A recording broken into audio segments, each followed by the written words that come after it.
It's time for Business Africa, and I promised you on this episode there are 1 or 2 tracks to learn about business and the African economy.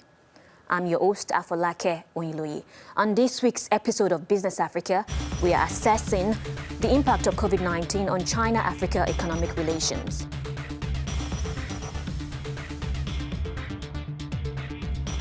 €5 billion transfer kicks off process to decolonize CFA franc. And finally, we head to Cameroon to find out the right way to manage toxic waste from phones.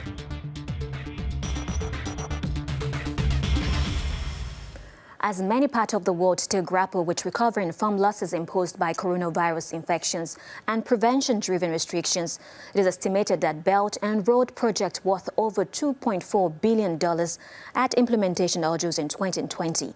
And yet, China's Commerce Ministry is hopeful that the digital economic cooperation it has with many African countries, which was deepened during the pandemic, will usher in even more rapid development.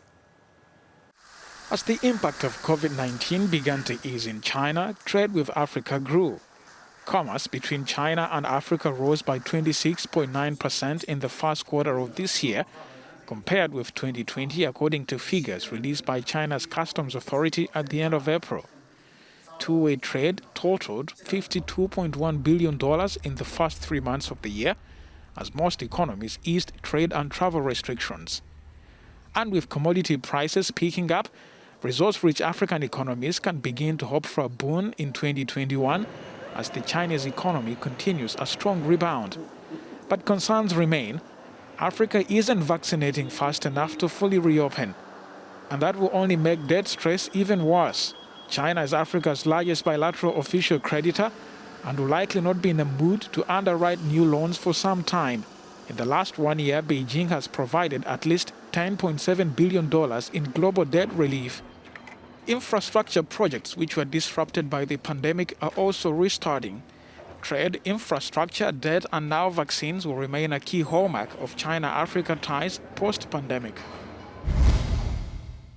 For more on that report, we have Cedric Mbeng-Muzue joining us from Yaoundé, Cameroon. Cedric is an economist and a financial sector expert. Welcome to the show, Cedric. Now, given that Africa has been the least affected continent in terms of COVID-19 infections and death, can we expect that it will be the fastest to recover economically? We've seen that most of the productive mechanism was stopped because of this crisis. And we have also seen that supplies were limited, and in all of this had an impact on supply and demand. All the measures of restrictions, the lockdowns, have also impacted consumption. We saw that this played a central role last year.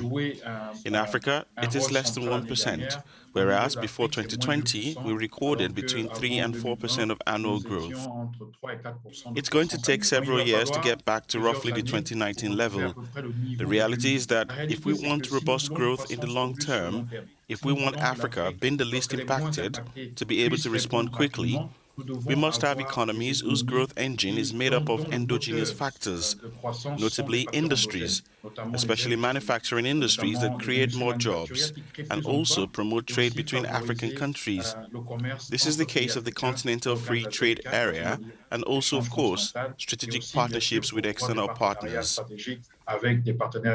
Now, many experts are worried about the amount of debt that African countries are getting from China.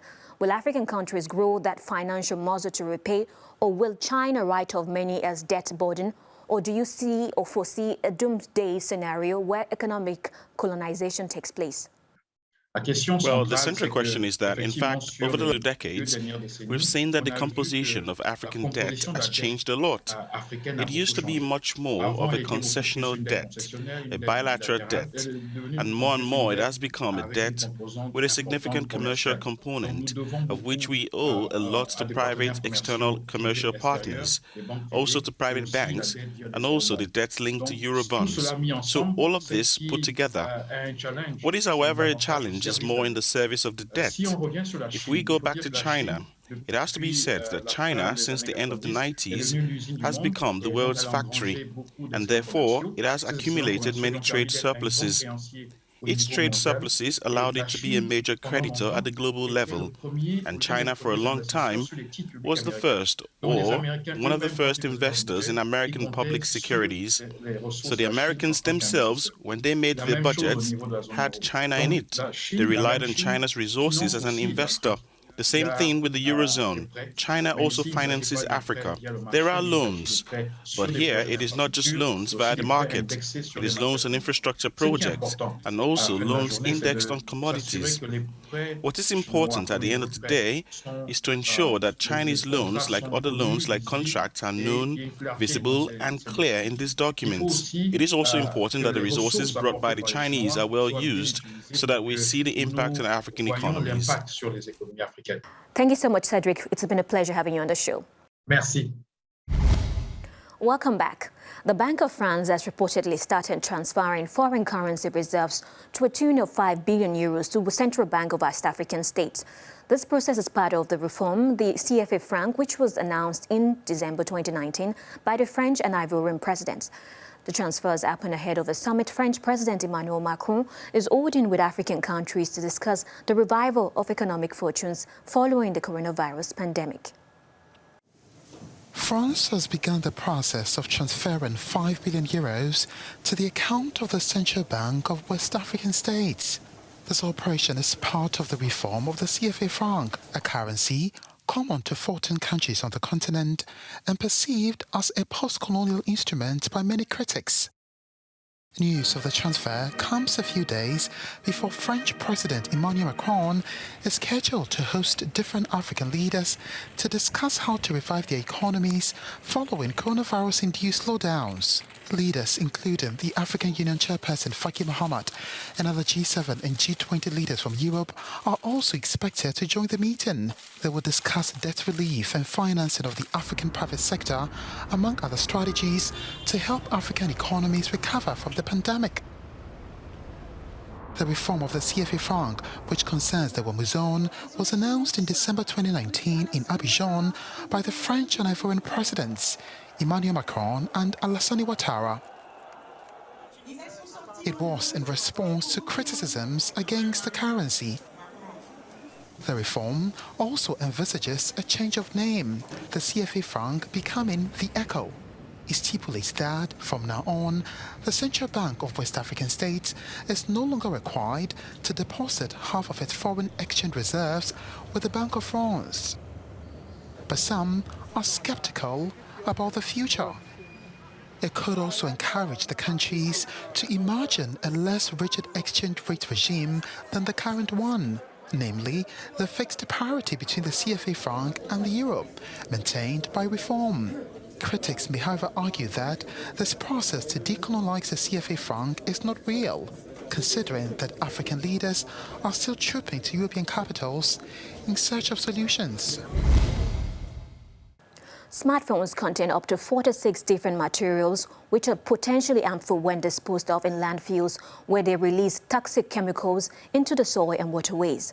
This can have a negative impact on the health of local residents.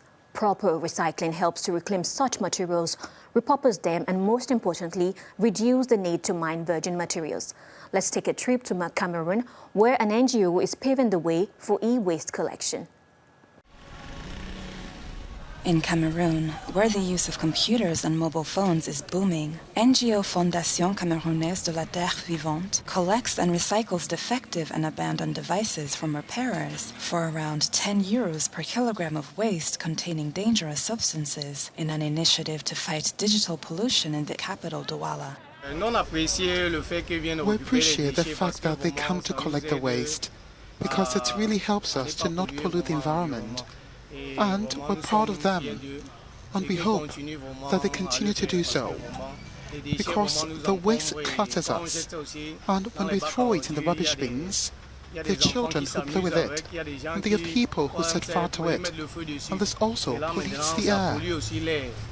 It is in this storage workshop located in the Bonaberi district that all this electronic waste is sorted and stacked in bags. Electronic cards from plastic shells and batteries, which are extremely harmful to the environment, are stored separately. Once this waste has been collected and stored, most of it is shipped to Europe. in the bouquet workshops, with which we work in partnership, because most of this waste cannot be recycled in Cameroon. We don't have enough means, enough equipment to be able to recycle them.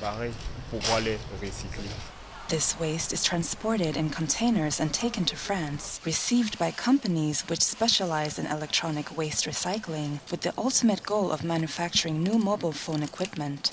To date, more than 35 tons of e-waste, including mobile phone waste, have already been exported to France. According to estimates by the Cameroonian Customs Department, 4 million mobile phones are imported into Cameroon every year. These phones, once defective, are typically thrown away or abandoned, becoming a real source of environmental pollution. The collection and treatment of mobile phone waste will certainly contribute to preserving our planet. For Africanews from Douala, Cameroon. That's it for Business Africa this week. Ours is a continent where hope never runs dry. Against the odds of coronavirus pandemic and a historic economic oppression, Africa always finds a way to rise. Thanks for watching, and bye for now.